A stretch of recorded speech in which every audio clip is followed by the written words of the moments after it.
তানো ফাঁদে যেন আমরা পা না দিই, আমরা আমাদের শত্রুকে। কারণ এই দেখেন, এই কালচারাল ফেসিস্টরা, এই শাহবাগীরাই তারা খালেদা জিয়াকে এতিমের টাকা আত্মসাৎকারী হিসেবে তারা দেখানোর চেষ্টা করেছিল।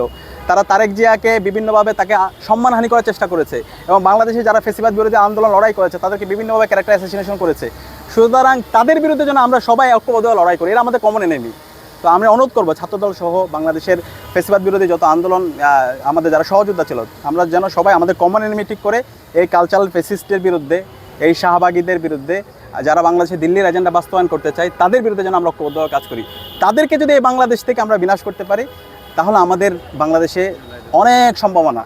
আমাদের এই বাংলাদেশের সকল সমস্যার মূল হচ্ছে এই কালচারাল ফেসিস্ট, এই শাহবাগীরা। তো সে কারণে আমাদের এদের বিরুদ্ধে আমাদের ঐক্যবদ্ধভাবে আমাদের প্রতিবাদ প্রতিরোধ, আমাদের আন্দোলন সংগ্রাম জারি রাখতে হবে। এটা আমাদের অন্যতম দাবি, এটা আমাদের শহীদ ওয়াসিম, শহীদ আবু সাইদ এবং আমাদের 2000 শহীদের দাবি। দেখেন, এটা খুবই আমাদের খারাপ লাগে, কষ্ট লাগে এবং শহীদ পরিবার এবং পুরো জাতি অনেক বেশি কষ্ট পেয়েছে। বাংলাদেশে জুলাই বিপ্লবের 1 বছর পরে আমরা দেখতে পেয়েছি মব সন্ত্রাস, সেটা আপনার বিগত 16 বছর দেখতে পেয়েছে, অথবা এর আগে হাসিনার যে ফেসিবাদের বীজ বপিত হয়েছিল 2006 সালের 28 অক্টোবর দিনে দুপুরে মানুষকে পিটিয়ে হত্যা করা, এর মাধ্যমে কিন্তু বাংলাদেশে ফেসিবাদের বীজ বপিত হয়। এরপরে হচ্ছে 13 সালে শাহবাগ এবং শাহবাগ পরবর্তী এই যে মব জাস্টিস, এবং এর মাধ্যমে বাংলাদেশকে আমাদের প্রায় 10 বছর আমাদেরকে এটার জন্য স্ট্রাগল করতে হয়েছে। এই জুলাই বিপ্লব পরবর্তী আবার আমরা দেখতে পেয়েছি এই মব সন্ত্রাসীরা আবার সে আগের কায়দায় তারা এখানে সন্ত্রাসী কার্যক্রম করার জন্য তারা ঢাকা বিশ্ববিদ্যালয়ে আজকে আমাদের একটা শান্তিপূর্ণ যে হচ্ছে প্রদর্শনী, সেটাকে নষ্ট করার জন্য তারা বিভিন্নভাবে ষড়যন্ত্র এবং চক্রান্ত করেছিল। কিন্তু আমাদের জায়গা থেকে, ইসলামী ছাত্র শিবিরের জায়গা থেকে এবং এখানকার ঢাকা বিশ্ববিদ্যালয়ের শান্তিপ্রিয় শিক্ষার্থীরা তারা দায়িত্বশীল আচরণ করেছে। আমরা তাদেরকে বলেছি, তোমরা যদি আমাদের বিরুদ্ধে কথা বলো, এটা যৌক্তিকতা দিয়ে কথা বলো, কিন্তু তুমি যদি পেশি শক্তি এখানে প্রয়োগ করতে চাও, তুমি যদি এখানে মব সন্ত্রাস কায়েম করতে চাও, তাহলে তোমার এটাই স্বাধীন বাংলাদেশের সাথে, এটা জুলাইয়ের বিপ্লবের সাথে যায় না। তো এই কারণে আমরা তাদেরকে আমাদের জায়গা থেকে আমরা দায়িত্বশীল আচরণ করেছি এবং দেশবাসীকে আমরা দেখানোর চেষ্টা করেছি।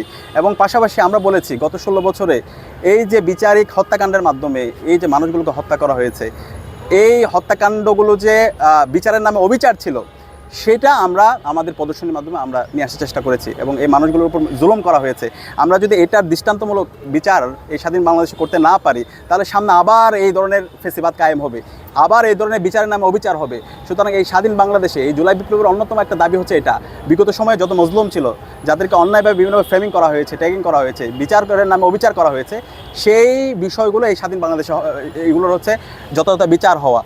তো আমরা সবসময় এই কথাই বলছি, আমরা ফেয়ার ট্রায়াল চাই।